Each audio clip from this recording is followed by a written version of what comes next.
We're running a few minutes behind everyone. We'll begin in just a moment.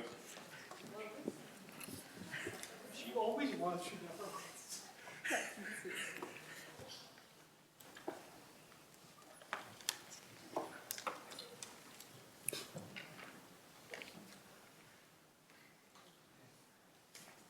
Hello, how you doing?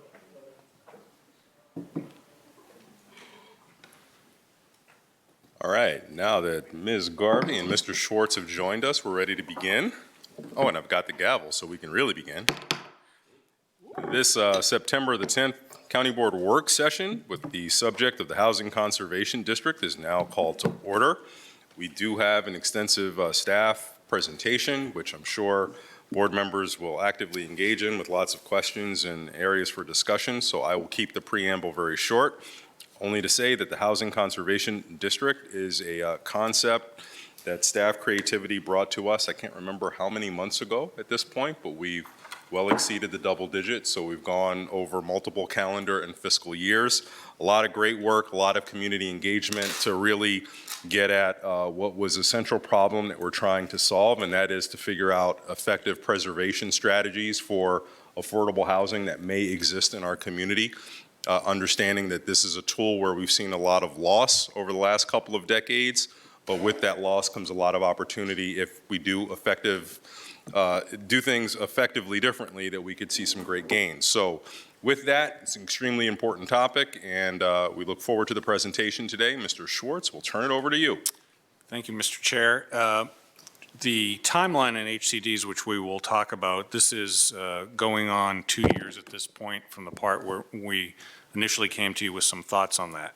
So I'm going to turn it over to David Christille, who will launch the presentation, and I think Richard Tucker and others will have points to make, and then we'll go through the slides, and we welcome your questions at the conclusion of that.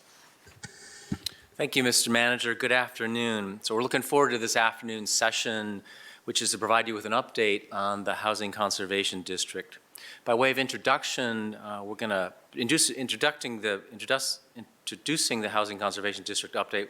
We'll also provide a short update on the Housing Arlington.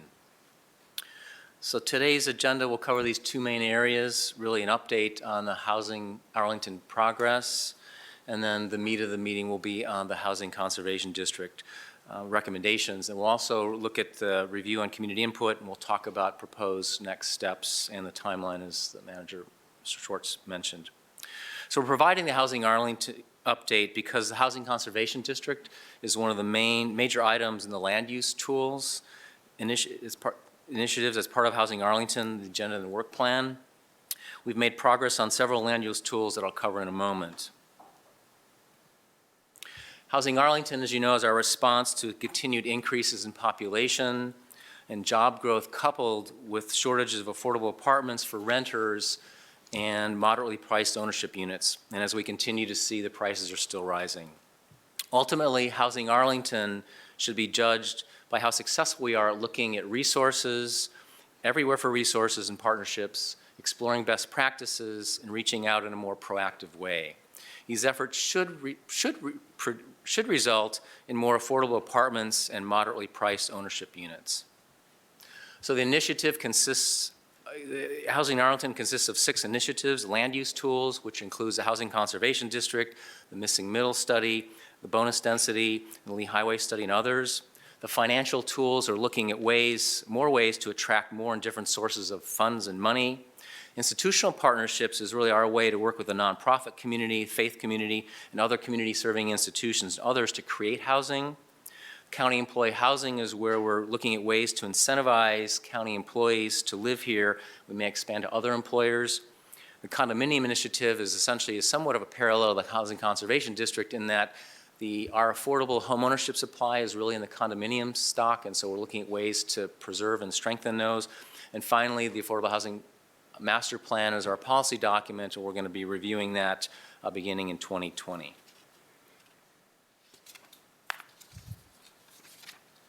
So we've made progress, as outlined below.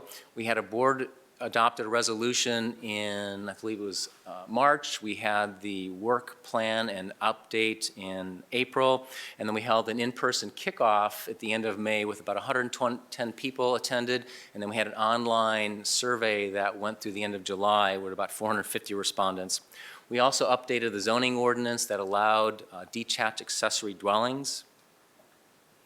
On the staffing side, Richard Tucker has been named the interim, he's a veteran of many Arlington successful planning efforts, and he's the interim Housing Arlington coordinator, and we're glad to have him here, and he'll be talking about the Housing Conservation District in a minute. Richard's work, in addition to working with each of the initiative staff leads and the teams, will focus on the following efforts. Really planning and coordinating the civic engagement. It's going to work to strengthen and improve the internal communications, coordinating the initiatives, and developing a consistent reporting mechanism. And he's going to focus resources where they're needed most, depending on each initiative need. For example, the kickoff required an all-hands-on-deck effort, and so Richard will be making sure that that work happens and continues. These updates to the next several slides. In the near term, we'll highlight several events that illustrate the work within Housing Arlington initiatives. Elder care uses, this is 2 phases, first this month and the second month in December. We're going to have revisions to the bonus density cap for affordable housing, which hopefully will result in more units or more cash for housing. We've got a community meeting in Park Shirlington for early October. Park Shirlington is the apartment complex located in the southern part of Arlington, but it's also one of the housing conservation districts. I think it offers us a real opportunity to both preserve affordability and perhaps provide some missing middle housing. We've got targeted outreach to county employees and the Institutional Partnerships Initiative. In fact, we've got an October 10th event with the faith community to start that conversation in terms of getting more of the faith community involved in helping us address the housing affordability issue. We've got a Housing Month bus tour on the 26th to highlight the housing conservation districts. And then finally this fall, we're going to have a Housing Arlington virtual learning series, essentially bridging the kickoff and online events and getting into broader policy conversation areas such as housing markets, regional trends, impacts of growth, and community stability, so stay tuned. So this is a simple overview. We plan on holding more detailed briefings with the manager and the board toward the end of this month. And I guess we can pause there if there's any questions or comments before we get into the Housing Conservation District conversation. Colleagues, anything at this point? Then we're ready. Thank you. Richard, take it away. Good afternoon. So I'm Richard Tucker, the Housing Arlington coordinator on an interim basis, and my job today is to run out the clock and keep talking. You're the right man for the job. Wow. Damn, we come back from September, everybody's got jokes. So I will review, give a review of the process so far with HCD, the input that we received from the policy or the update document that we produced, and indicate what our timeline and activities will be going forward. This graphic sort of captures where we've come from since the adoption of the Affordable Housing Master Plan in 2015. There was a Marks report that was developed in 2017. The boundaries for HCD were set on the General Land Use Plan through an amendment in late 2017. And at the same time, we did adopt a policy framework for HCD, and we made one zoning change to make townhouse development site plan only within the district itself. Since that time, we've worked as staff and in coordination with an advisory group and other stakeholders to come up with ideas to implement the goals for HCD. And midstream in that process, we decided to create the update document, which we produced in May of this year, just as a conversation starter. And from that point, we've been out engaging with the community to get some feedback on that, and we're here to report that back to you at this point before we branch into our next step, which would be to work towards the adoption of final zoning and policy guidance for HCD, and that would take place over the course of the next calendar year. So just to review the goals, to underscore the introduction from Chairman Dorsey, The goals for ACD are to encourage the retention and renovation of existing rental units that are affordable, providing new opportunities for new units when redevelopment occurs, maintaining the character of established neighborhoods that are multifamily, and coming up with the specific tools that make that happen. There are 12 areas that are within the HCD, and they're shown on the general land use plan as part of the adoption of the amendment in 2017. 6 of the 12 areas are located along Lee Highway. We have a discussion item on that point later on. There are approximately 163 multifamily properties within the HCD in these 12 areas. These are primarily properties that contain the market rate affordable units in Arlington, otherwise known as MARCs. So looking at the report itself, I want to review that and give the specific recommendations that we were out talking with folks about and getting their feedback on. So the first major proposal was to develop a new set of optional zoning tools that would be available to those properties that are located within the HCD. The properties that are located within the HCD. And within this, a set of by right and use permit provisions, so there will be multiple doors to enter through.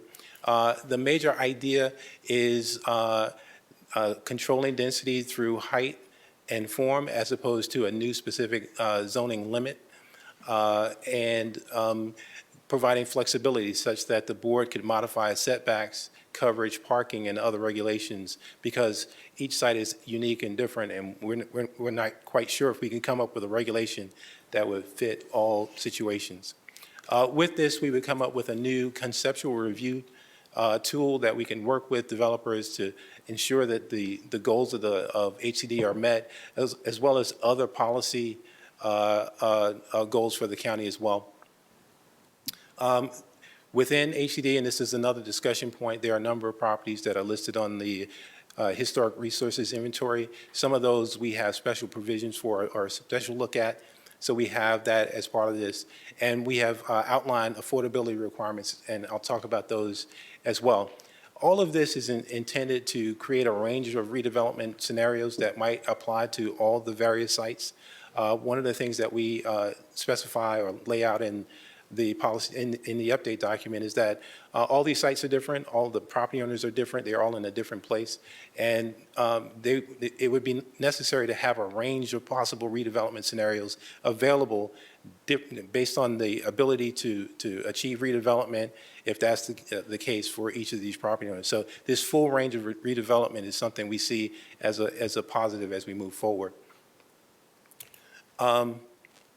We would also implement new affordability standards. I'll talk about that in some detail in just a minute. It's a sliding scale based on the level of redevelopment that occurs.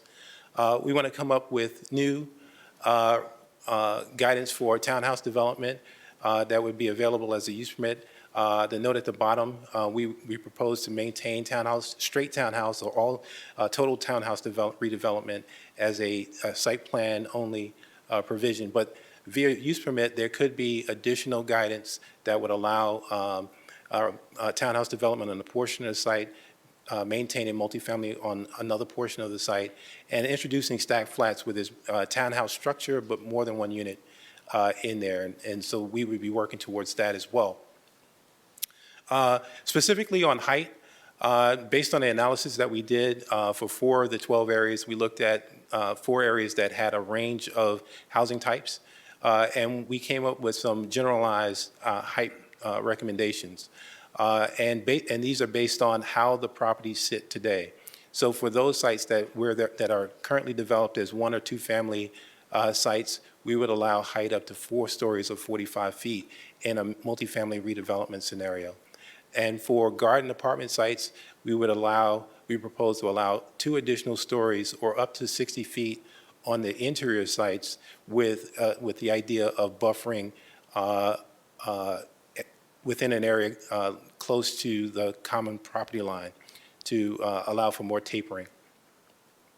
And then for mid or high-rise sites, up to an additional 6 stories or 60 feet, again with the same principle of tapering towards the property line. For those properties that are listed on the Historic Resources Inventory, there are 95 of those.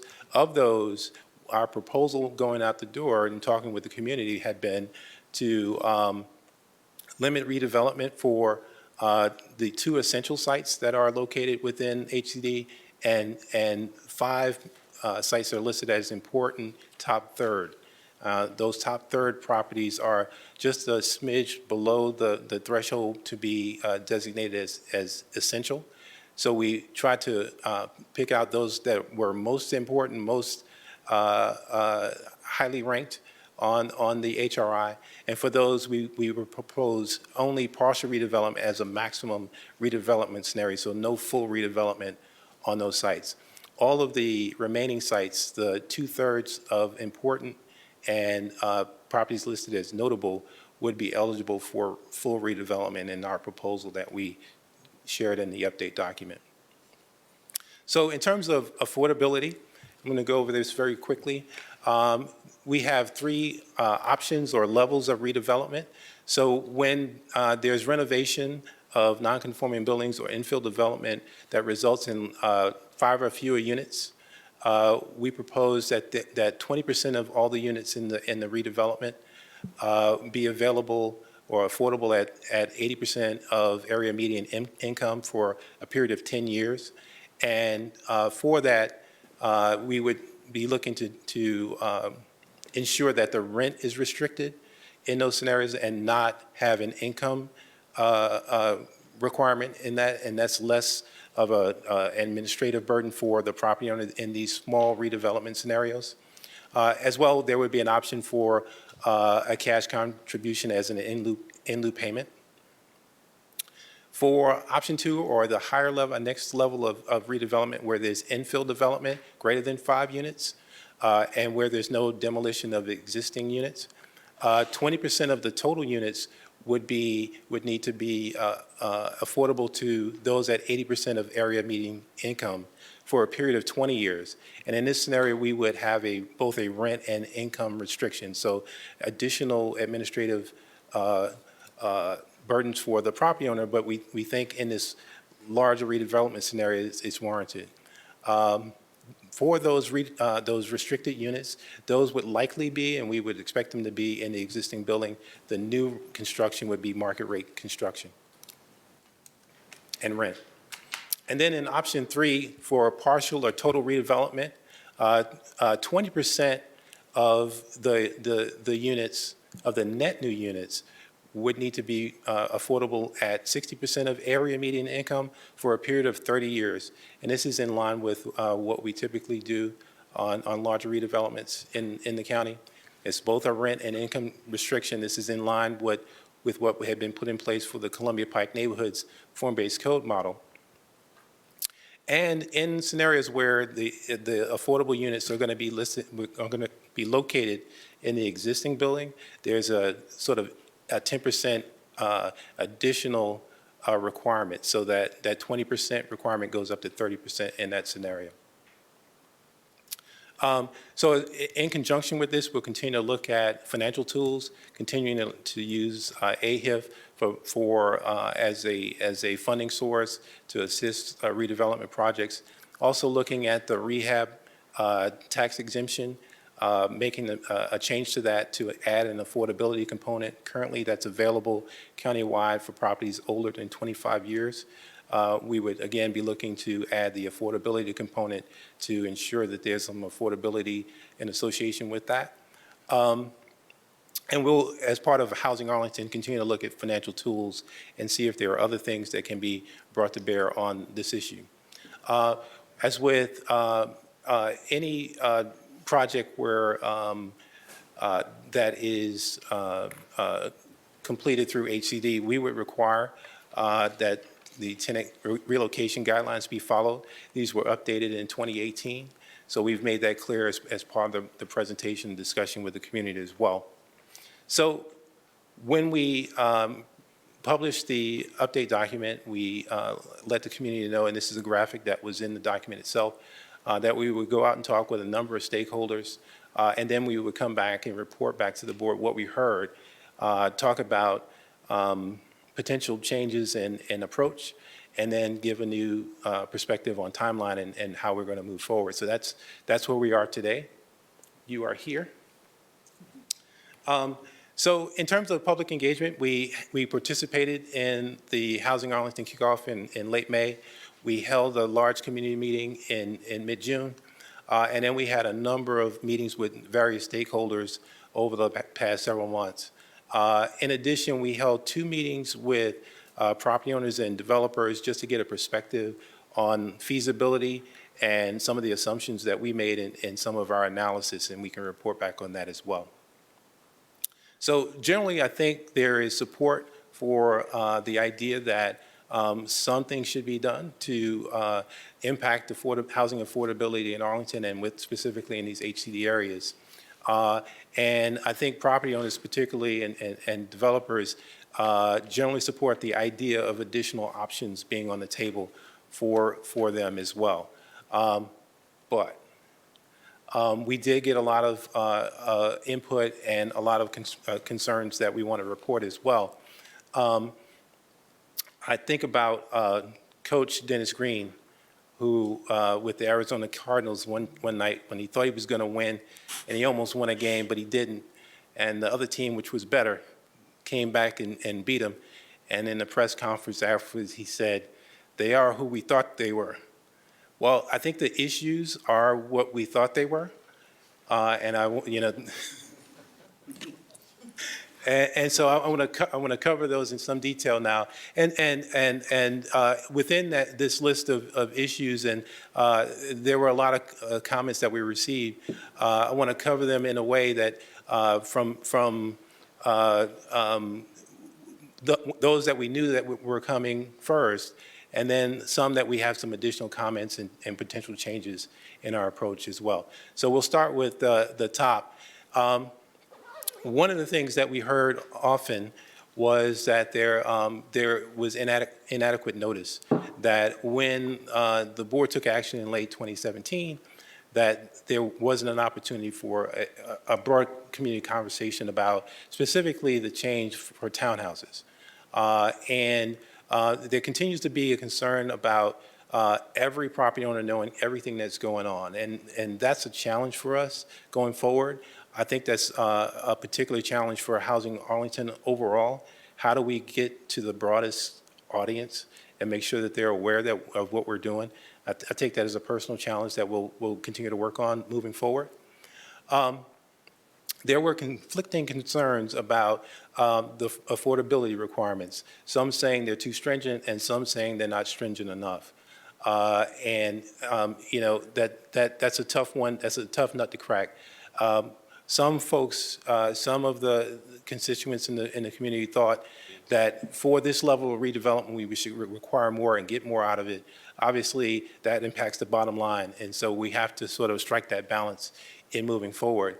Specifically talking with property owners and developers, there were concerns about feasibility overall, that the rents that can be achieved today really don't support redevelopment. They may at some point. And to bridge the gap, there needs to be new thinking, particularly around the idea of new tax incentives, perhaps a tax abatement, and a need for more density to make the projects work better. We'll continue to look at these things. We wanted to make sure that you heard that this is some of the input that we've received. So looking at these next five items, I want to talk in more detail about what we heard and how we're going to react to that. So there is a desire for a more design guidance as sort of an accompanying document to the zoning provisions that we may create.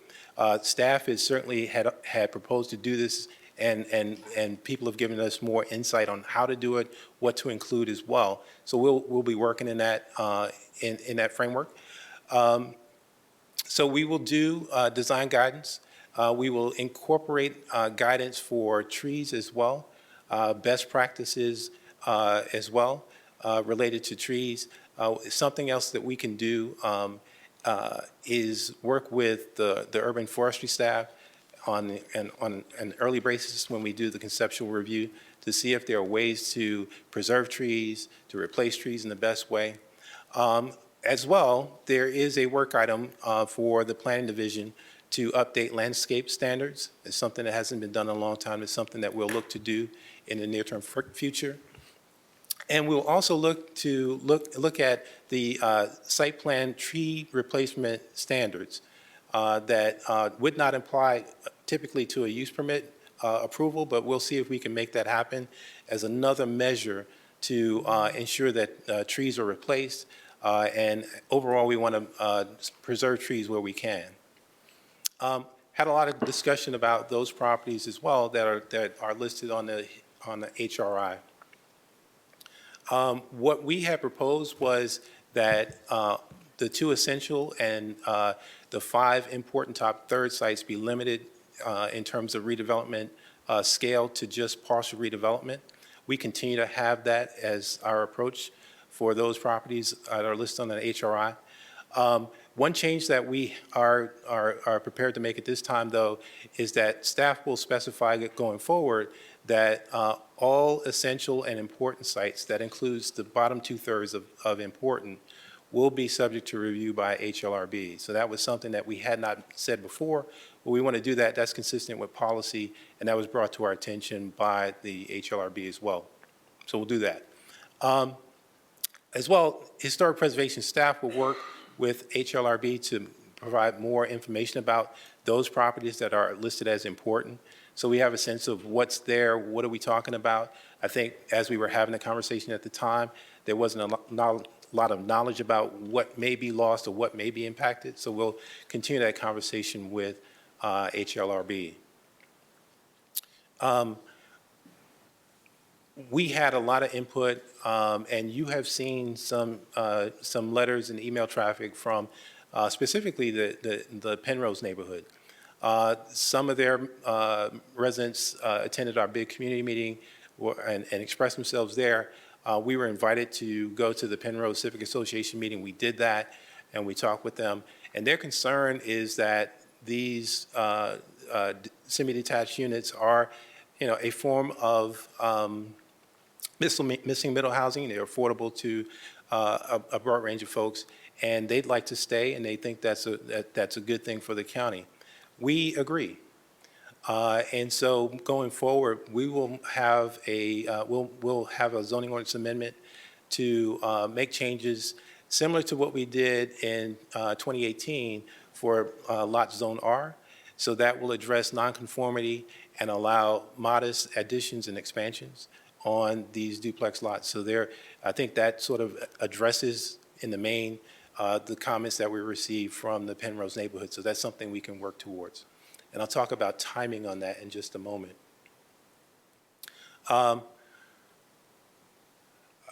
Last issue, and we again had an engagement with the Lee participants in the Lee Highway process. We met with the LHA on a different occasion, and the main point of discussion was the overlap between the provisions, the effort that we have for HCD and future plans for Lee Highway, which will come at a later point.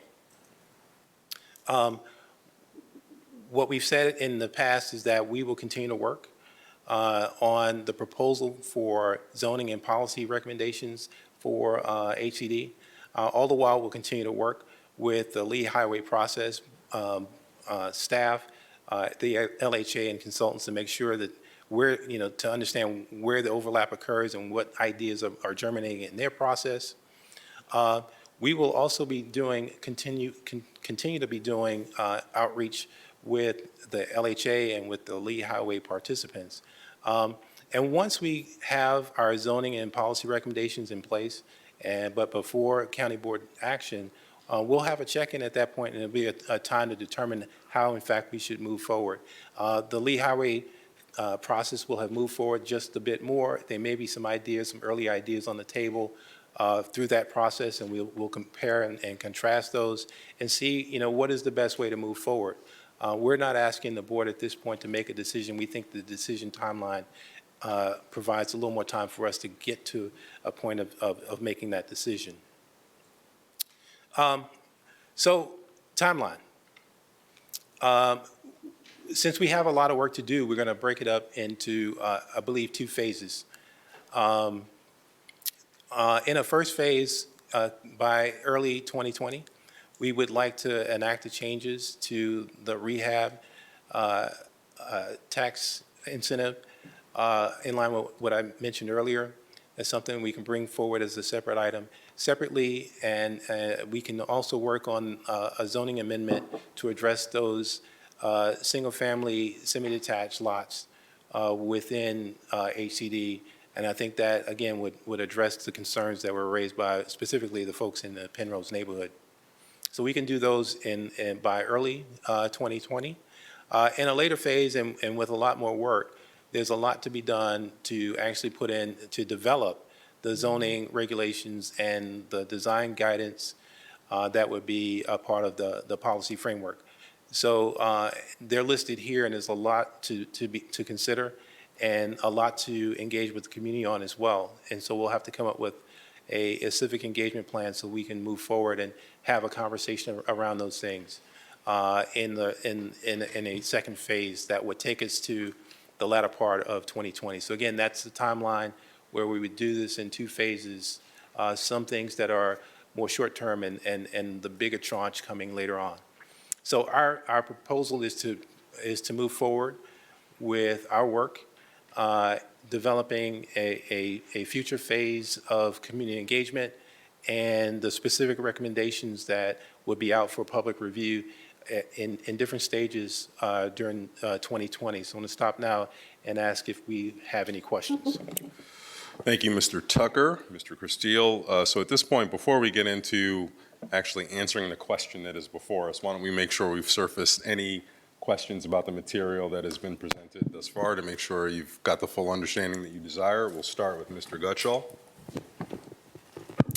Thank you. First question, there's a slide that describes that part of this analysis looked at heights. We did a height analysis.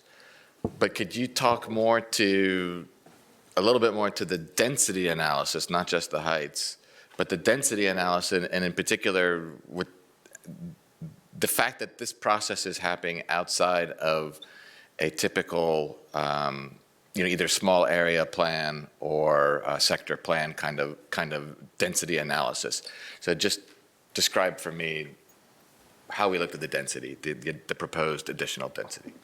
Well, I think that we did not look specifically at the amount, quantifying the density that may result because, first of all, we're not entirely clear what redevelopment scenario a property owner would follow.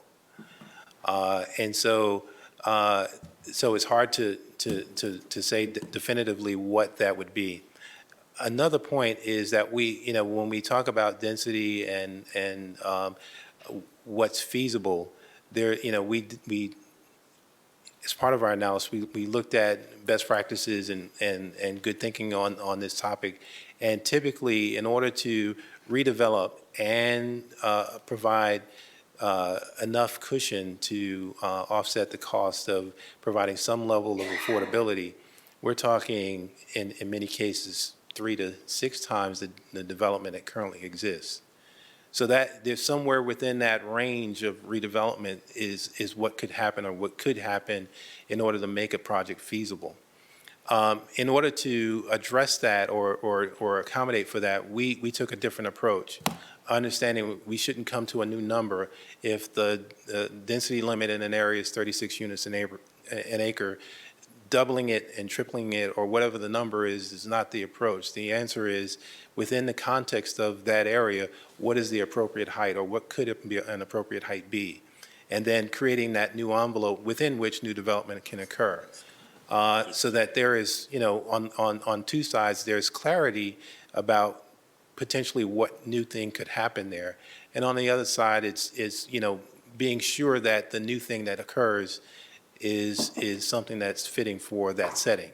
So I think we've taken a different approach and looked at it from the form perspective as opposed to getting to a number, a density number that we think works. All right, follow-up question on that then is, or just it's an assumption that maybe you can validate or not, which is that moving forward now, between now and when you come back to us again the next time, would you develop some kind of potential scenarios? Because this gets back to the different levels of affordability based on the different levels of redevelopment. You look at the numbers in a table, and it's really hard to translate that to real world. How does this actually play out? And so that would be something that I would be interested in. So I Right. see head nods. So it's Yeah, so there's a couple of things. As part of the update document, we did have some scenarios, some redevelopment scenarios that we showed in the appendix, begin to show people potential. Now, those are sort of the extreme. So, we're showing, infill development on some sites, total redevelopment on other sites. But those are just examples on those sites, and we just plucked them out of the air to just show those. I believe as part of the, in our next steps, as part of the policy framework update and the design guidelines, we'll try to show graphically some, in more detail, what potential is on various sites.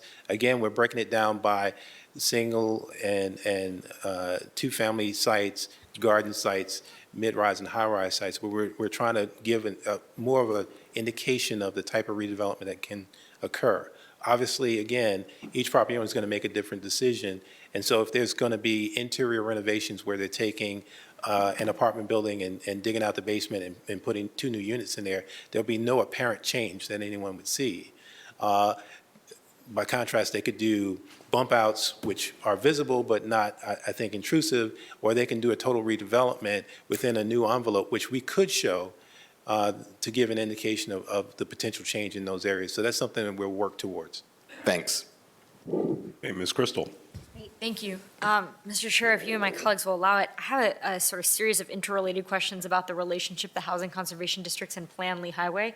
So I'm going to jump in and then cut me off at any point. If Or you've got a have- Socratic method in mind, go for it. No, All right? You just let us know when. I don't Okay. mean to imply there's a method to Okay. madness. I just have a bunch of questions. Sure, all right. All right, so obviously the key interest here is to make sure that we are not carving out anything before Plan Lee Highway can have this opportunity to look comprehensively at the corridor. I know staff shares that goal. I think it's worth stating here, and I want to see if I can unpack a couple of ways in which, or pitfalls I want to make sure we're avoiding. So first, just to confirm, any zoning tools or incentives that might come about as a result of Plan Lee Highway, particularly the ones that maybe have a focus on the affordability goals that may come out of Plan Lee Highway, could ultimately supersede whatever we're discussing for the housing conservation districts. Is that right? There's nothing being carved out of what might apply there. That's correct. Okay. So let me ask 2 questions about making sure that that goal is achieved. The first is with regard to the historic designations, and really appreciated the clarification that of 95 sites, 88 of them are eligible for full redevelopment, even under this overlay. And I know that even of those 7 that are the essential or top third, they still might be eligible for partial redevelopment. They have any eligibility that they have already. Thinking about where those sites might end up or what Plan Lee Highway might say about them, does categorizing them as essential or top third in the housing conservation districts subject them to HALRB review or any other, place them off limits from other zoning tools that might be prescribed under Plan Lee Highway? Well, from a policy perspective, I think the Historic Preservation Master Plan and the HRI policy dictates that through whatever process, redevelopment scenario that would be a site plan, or in this case, a use permit, that HLRB review is required. So that's policy, and Okay. we're trying to be consistent with that. So I'd imagine. But that policy exists. Yes. So No- I think that through either process, any tool that we would develop for HCD or Lee Highway, that requirement is there, or that expectation is there. And I think that, yes, we have a proposal that we're moving forward in terms of how we want to address those properties that are listed on the HRI. If Lee Highway comes to a different conclusion on those properties, or overall development potential, or, redevelopment, and other community goals, and matching those things, I think there's an opportunity at that time to figure out what is the best tool to move forward. Just for education, just for everybody to know, the tool that we use for ACD is, something that we're working on. There will be a tool that we will develop to implement the Lee Highway vision. And that tool may be the same tool with some tweaks, or it might be a totally different tool in terms of zoning and other things. And so we'll just make that judgment at the time when we know more about what the Lee Highway vision is. And again, it could be the same tool, it could be a different tool, and then, one thing could fall away and one thing could rise, or they would be merged. We don't know, but we'll figure it out as we get there. So really helpful, and I'm just going to check for my own understanding. The bottom line is that you talked about the two tools. The HCD tool has to respond to an existing designation in the same way that a Plan-Lee Highway tool will have to respond to an existing designation. The HCD is not creating a distinction or a designation where one did not exist. That's correct. So Okay. those properties are listed on the HRI, and it is policy to, include review by HLRB when redevelopment occurs, through whatever process.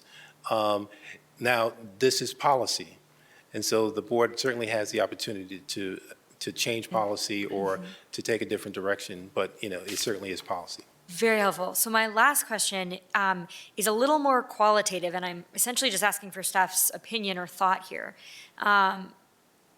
Could the codification of the HCD overlay, and I really appreciate your point that we have the chance to revisit against where Plan-Lee Highway is before the board acts, but if the board does act, and the codification of this overlay, of this tool, as you said, Mr. Tucker, if that happens prior to the codification of the Plan-Lee Highway tool, is it possible that that could lead to a rush to redevelopment such that the built environment of Lee Highway gets locked in under redevelopment under this tool before Plan-Lee Highway tool has a chance to really make an impact?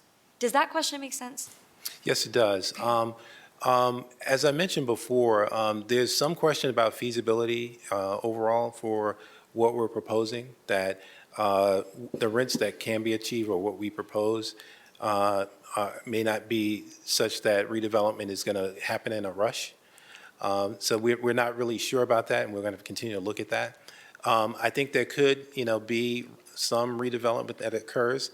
And I think that, I guess the question is, if we have a goal and we're trying to achieve it, do we, is that worthwhile? Is that something we want to move forward with? Yeah. As we get closer, we may hear more from the community and from the development community specifically about whether what we're developing, as we really get it in black and white for people to understand, would they really use the tool? Is it something that they really want to capitalize on, and we can report on that as well before we ask you to take action?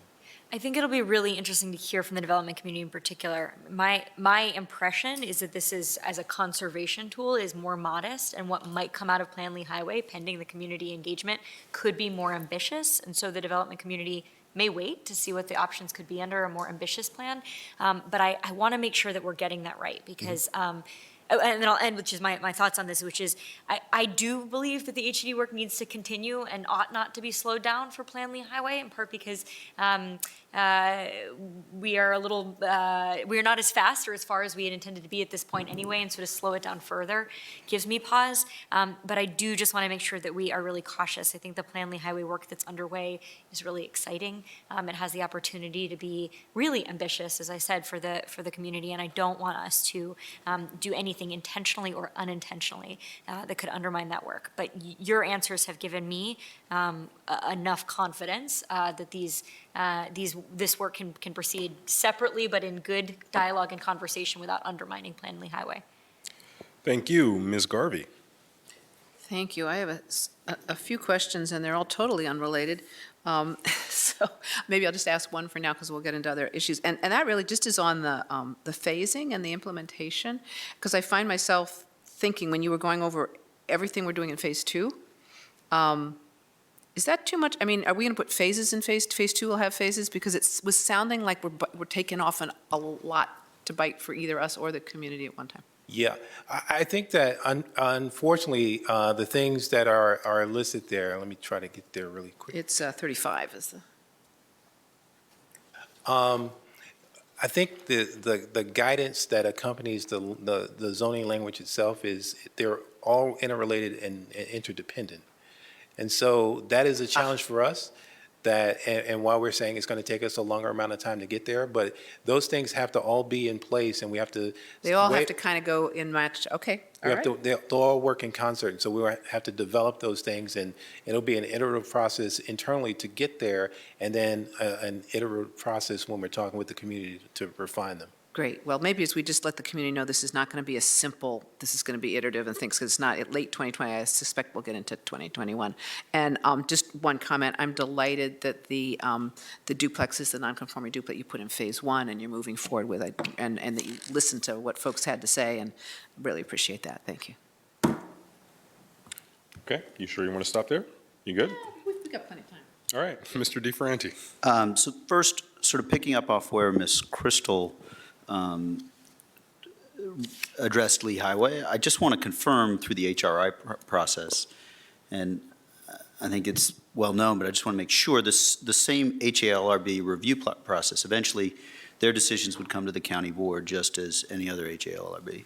That's correct. And again, I want to emphasize and underscore that the review is it is just that, a review. And so that was a point that we discussed with that body, that they should have a chance to see it and give comments, and those certainly can be received by the board and before action is taken.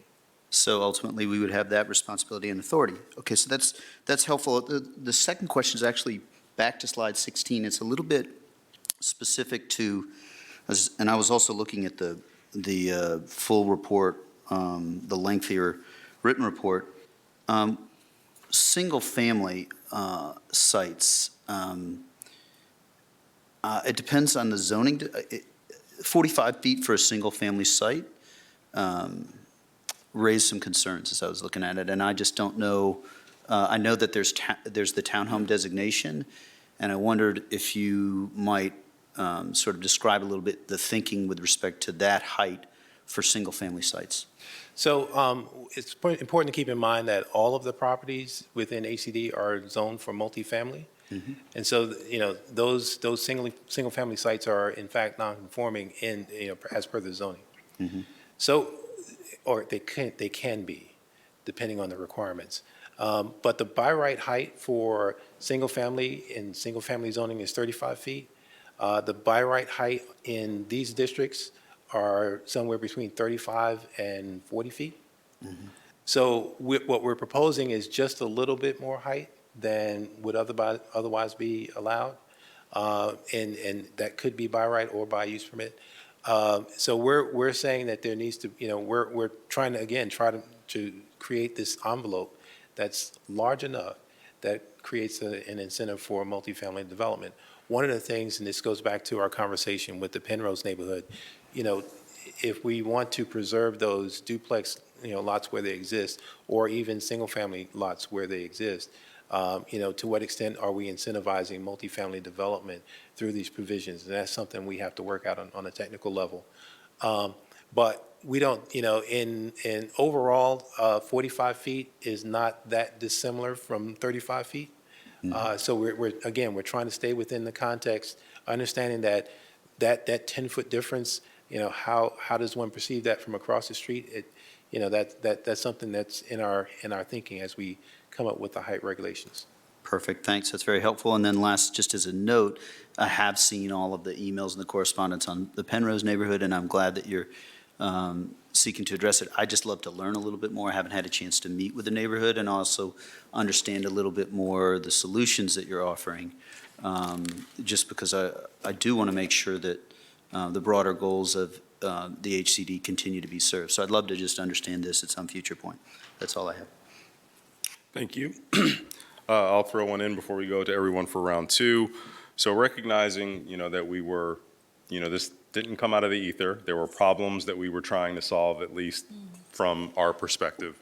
And, principally among them was that the most attractive incentive out there for a number of owners of properties like the ones we're studying under HCD, if they needed to capitalize their asset, draw any increased revenue from it, they really had one viable option, and that was to totally liquidate. So we're trying to create other tools that are attractive, that meet with our policy goals. So just with that general framing, we then come up with the Penrose issue, which is sort of an unintended consequence. And so in an effort to do good public policy work, you want to make sure you first do no harm. So I'm glad that we were responsive to that particular issue, which would have probably created a market incentive that we didn't desire. How are we sure that we haven't done that throughout all of the various scenarios that we've looked at? What's been your process? Well, I think that just as I became involved with this, I think that question of, for those single-family attached and detached lots, what are we really saying about those? But I think that, so that has surfaced, and I think we have a response for that. I think for those multifamily sites, those have been generally built to the maximum capacity on their sites. And so any tool that we're providing, any measures that we're going to put in place, are an incentive for that next level of redevelopment. They don't have another out, given the rents that can be achieved today and the limits in terms of zoning. So I think that with proper guidance, we can, provide this incentive that will give them the next level of redevelopment that perhaps they could, achieve over the course of time. So I don't think that there is necessarily a negative impact to the property owners per se, or their ability to achieve their goals, or if they want to continue to own and so forth. Obviously, they have by right redevelopment options available to them as well. So there's not a loss to them either. Sure. Now that's very helpful, and I think it's going to be increasingly important as many parts of our county get to those next generations of redevelopment options, including on our transit corridors. And it also speaks to the issue that Ms. Crystal raised as a concern. If Plan Lee Highway does something dramatically different or ambitious, these stakeholders would be well within reason, and I would even go as far as to advise them they should watch both processes before committing to a particular decision. So I don't know if you're right, but if they're all involved in this, and if they see something that's going to give them more in Lee Highway, then I don't see any reason why this would create an incentive for them to do something earlier than necessary. So thanks. Go back in the order that we began. Mr. Gutschall. All right, thank you. And actually, before I ask a question about trees, I just want to, because we've all sort of touched on it, and I want to make sure that I understand what I'm hearing and that staff hears the same thing with real clarity on the Plan Lee Highway question, is that what I have heard is that we have made it very clear that nothing in the HCDs precludes what might come out of the Plan Lee Highway process. Plan Lee Highway has full bore opportunity to go through all of the planning process, develop all of the tools that they might otherwise. So to your point that you just made, Mr. Dorsey, that property owners should probably pay attention to both processes. Very good. Okay, so on trees, what I wanted to understand has to do with, we have had discussion in other processes about developing some principles and criteria for biophilic cities, for how we're going to bring our built environment more in tune with the natural environment. And along that lines, it's my understanding that conversation will happen at least in part with the update to the Natural Resources Management Plan and the Urban Forestry Plan. Is that correct, Mr. Manager? Thank you. So the question is what part of, when we're looking at design guidelines within the HCDs that have to do with tree standards, as well as potentially stormwater management standards and other aspects that all, where there's the overlap here, the Venn diagram, how are we going to separate out this work? And there's a comment embedded in here, which is maybe this is less of an issue for HCDs and more of the issue for the Natural Resources Management Plan. And then the HCDs just has to reference some design guidelines that are developed elsewhere. So help me sort that out and set expectations. I think that you raise a great point, is that, there's ongoing, better thinking that we may be, not totally in sync with. So we'll continue to coordinate with urban forestry staff and DPR staff and understand, and DES staff, to understand, what's really happening out there, how are those conversations going, and incorporating, again, those best ideas. And there may be principle statements that we will create with regard to tree preservation, tree replacement, creating new open spaces within redevelopment scenarios, et cetera. And so we'll have to continue to watch that. And we may get to a point where, if those other discussions that are happening in other rooms are moving forward, we'll have to check in and make sure that we're, in tune with what's happening with those conversations. Okay. Thanks. Ms. Crystal?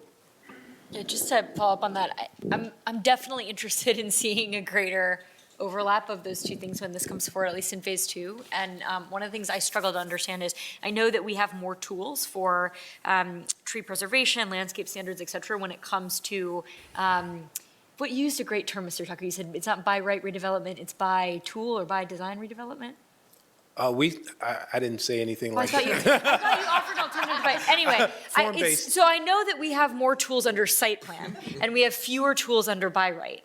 This district is somewhere in between, and so I'm interested to know not only what our aspirations might be, but frankly, what authorities we might have with regard to tree preservation, tree replacement, or other landscaping standards. It's an area where I'm not clear, and I think we'll have a lot of good questions from the community. It was not actually my question, though. So I want to make sure I'm understanding the duplexes issue as well. I believe I am in support of phase one. Best I understand that, that's essentially extending to the HCDs, really specifically Penrose, the same opportunities we gave to duplexes in other districts last year, which was something carefully studied. I think that makes sense. One of the concerns I had heard raised by Penrose, though, and I think is sort of a fair one, which is, how do we make sure we're not inadvertently creating an incentive for the redevelopment of duplexes into multifamily? And I know that, we've heard from some Penrose going so far as saying, well, just take them out of the HCD entirely. Can you just share a little more, and forgive me if you covered this already, about how you are thinking about the duplexes within phase two, and how, if at all, you were thinking about how we might avoid the pressure to consolidate the existing missing middle housing and turning it into multifamily? I think the magic is in the actual zoning language itself. And so, and we haven't given this thought yet, but it's our intent to examine, how do we allow those duplex and the single-family attached and detached lots to have a certain set of regulations or potential, and then multifamily sites having a different potential. And it just comes down to, how do we write the language itself? And I don't know what the answer is, but that's the challenge. But just to clarify, that is the intent, that Yes. whatever the language you read, okay. Yeah. I think that's a really important thing for those who are perhaps owners or neighbors to duplexes in Penrose who've been concerned. The intent is to come up with different paths. Ms. Garvey? So first, a comment on trees. Everybody's talked about, I think it's just great that we're looking at, it's occurred to me that as we talk about development in these districts, at least when I got on the board in 2012, I always just thought buildings.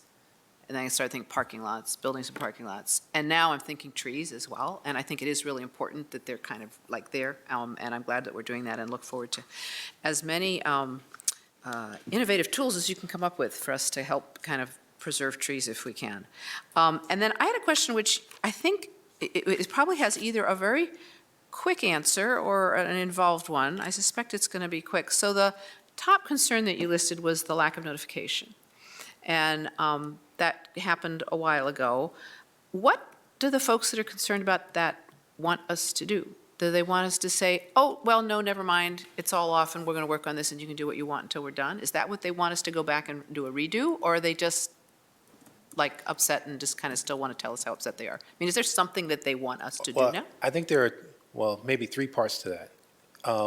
One is that when the zoning ordinance amendment was adopted in 2017, I guess the complaint is that there wasn't enough notice, that Right. not enough people knew what was intended and what was happening and the impact, and having a chance to speak about that. So that's one thing. I think the reaction to that action being taken is that there is, what I've heard is real value has been taken off the table for those sites. So when a property has townhouse as a potential redevelopment scenario, that you can attribute a certain value to the property and you can get a loan based on that. And so having that not be in place, actually, what's been communicated to me is that that costs something, that they feel a loss. Okay. So I'm sure if asked, they would say, well, please reconsider the action that was taken in late 2017. So that's that. But I think there's an ongoing challenge because there are still property owners that are not as well informed about what we're proposing and what we're doing. They're just not tuned in. Some of them are busy doing their work. They're running their businesses. Some of them don't live in the area, whatever the case may be. We have had conversations with the Northern Virginia Apartment Association, who has done specific outreach to property owners. So they've done a good amount of work to let people know, what we've got going on. So we're going to have to continue to work through them and work with them as we go forward, and find other means to make sure that property owners across the board understand what we're doing for both HCD and then, again, with Housing Arlington overall, get the broadest audience for, that we're, get them to know that what we're doing. Okay, thank you. That's a good answer. I'm not interested in revisiting, but it's good to see what we can do moving forward to help kind of make people feel a little better about it and get more involved. Thanks. Okay, Mr. DeFranti. So along the lines, since we've been discussing trees and thinking about in the natural built-in natural environment, you got the word conservation. And I read sort of through everything and then finally came back to our page, which has the word conservation described on the housing conservation districts. Because I think the word conservation, the board knows, we know, but that word could be interpreted to say we're going to keep everything exactly the same, which, preserving is the same issue. A preservation is a term of art in the housing world, and preservation can mean a lot, very different items. So I guess it's a little bit of a question as to whether some definition of preservation might also be useful on that page, just to help people. And then I just, the rest of the colleagues, you all know this and staff knows this, but in conversations over the last 48 hours, several people have sort of wanted to define a version of the word conservation or preservation that is a little different and I would say a little inconsistent with my housing preservation for affordable units. If you just leave the units in North Highlands, that part of Roslyn, if you just leave them for another 20 years, they're going to further dilapidate and not be usable as units. So I guess it's a suggestion on preservation, whether that might be worth putting on that housing conservation district page, and then open to any other thoughts. Have I captured sort of rightly the inherent ambiguity of those two words? I think you have, and I think that's some feedback that we've received, just a misperception of what the words mean, and maybe we need to provide more definition around that. We can look at that. Okay. Any others? Are we ready for round three? You all good? So let's just make sure to hit the second part of Mr. Tucker's question. Are there any adjustments to what has been presented to us that we're interested in exploring at this time, or are we comfortable with phase one as articulated and understanding that phase two will continue to be the subject of more community conversation, further thinking from staff, and of course, more briefings with the board? Ms. Crystal. So I'm supportive of certainly the round one elements. We've talked about the duplexes. You've helped clarify some of my understanding and too about how that'll show up in phase two. I am very supportive, strongly supportive of the changes to the rehabilitation partial tax credit. I was candidly a little surprised to realize that we weren't getting affordability out of that. And so I think that's something that we need to address in the very short term. And I think that this is, generally speaking, the right direction to head. This is really sensitive and really challenging. We often say we don't have an option to select that just says preserve everything in amber here in Arlington County. I think if it would, a lot of us love the county. We'd seriously consider that. But we know that the pressures of rising land values, the increasing projected population coming to the region means that we are responding to changes and making sure that we aren't the dog getting wagged by the tail of those market forces. However, that means there is a really tough job because we're trying to preserve affordability while also responding to those changes. And I am not so naive as to think that phase two will not be characterized by challenges, communications issues, real trade-offs, and appreciate staff's diligence to date, appreciate the members of the community that have engaged with us to date. And suffice it to say, this is a pie-eating contest, and we've won first prize, and it's more pie. So the last thing I just wanted to say, too, is that Mr. Tucker, you said that early on the question was how do we get to the broadest audience and make sure they know what we're doing? And for me anyway, to end my comments on the same note that Mr. Castile started with about housing Arlington, I really think that's the mission statement across this. And I'm specifically thinking about the need that we have to engage a broadly interested population that is not specifically interested or focused on zoning ordinance amendments. And really making sure that folks who are passionate about affordability and an inclusive community hang with us and stay with us as we get into the technical weeds of the zoning ordinance amendment. So a lot of work for us as the board as well as you all as staff ahead, and I thank you for this interim check-in opportunity. Okay, thank you, Ms. Crystal. Mr. DeFerranti? So just on HCDs, fully supportive of the direction. I think it's a tremendous amount of work that you all have been doing. And while being fully supportive of the direction, I do have to provide the recovering lawyer caveat that I'll be interested in the eventual language, because I think that that's very determinative. And you've been clear that writing that language is a whole bunch of work, but the direction fully supportive and grateful for.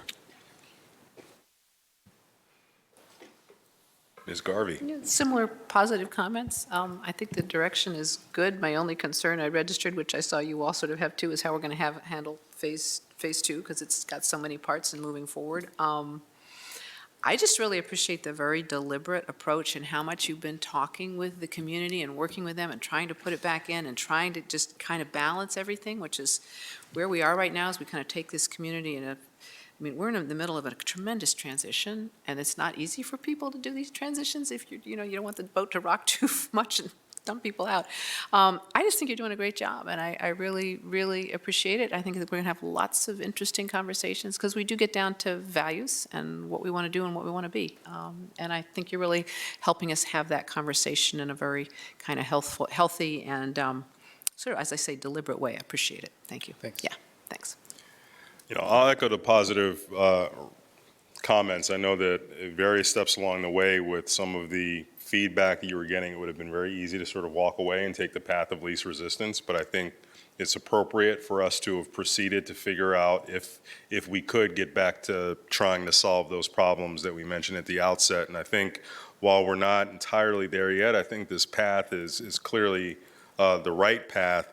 And for me, I'll just be intensely interested in the design guidance, because I think that's going to be so incredibly important to deal with the issues of, what does 45 feet mean, and can we address trees, and even more importantly for property owners who've, been maybe holding on to these properties for decades and who have only thought about it as one way. I maintain this property or I cash out for townhouses, and they've never really had to think about, a third way. And we're offering a third way, yet we're going to have to, I think, give them a little bit more support than we may be typically accustomed to. So great work that is upcoming. I look forward to it, and we'll leave the last word to Mr. Gutschall. Yeah, I didn't intend to do it that way, but thank you. I will just echo and say that on both counts, or all of the proposed Phase 1 and Phase 2 implementation next steps, I'm fully supportive. I think that you guys have done a great job at being responsive to the concerns that have been raised, and we know that they're going to be, even as we start to flush out the details, there will probably still be more concerns that will be raised, and I think as long as we continue to be responsive the way that you have been, that we will be in good shape when we come forward. And then the only thing that, this is a comment, not a request, because I know you guys work very, very hard. I will just say that I would love it even more if we could do this in 6 months rather than a year. So faster is always better, but thank you for the very hard work. It's going to be a good work product. Mr. Chair? Thank you, Mr. DeFerranti. Sorry, I already said he had the last word. I You're heard making you- me a liar. It's our first I heard work you session back. Yeah, I heard you so loud and clear, but when you said on Housing Arlington, any comments, we just rolled on. And so I just want to say that, we'll have conversations next week, but I think the broader community, you've got the Council of Governments research that has been going on. There's been a lot of work, and for all of us, I know, housing is a huge priority. And just because we haven't droned on here doesn't mean that over the next week and 2 weeks, we won't be coming back to it. No, indeed. Well said. So with that, I think we will put a pin in this HCD conversation. And as Mr. DeFerranti notes, it will be the first of many different housing conversations that we have throughout the fall. So any other business before the board for this work session? Okay, we'll now call the work session to a close. And I'd now like to move that we, oh, Mr. Schwartz, do you have something? 5:30, right? Okay. If they can be there at 5:30, that would be ideal. Thank you. So I'm going to move that the county board convene a closed meeting as authorized by Virginia Code Section 2.23711A5 for the following purposes. One matter involving a discussion concerning a prospective business where no previous announcement has been made of the business's interest in locating its facilities in Arlington County. Is there a second? Second. Now we'll move to a vote. All in favor? Aye. Any opposed? The ayes have it. The board is in closed.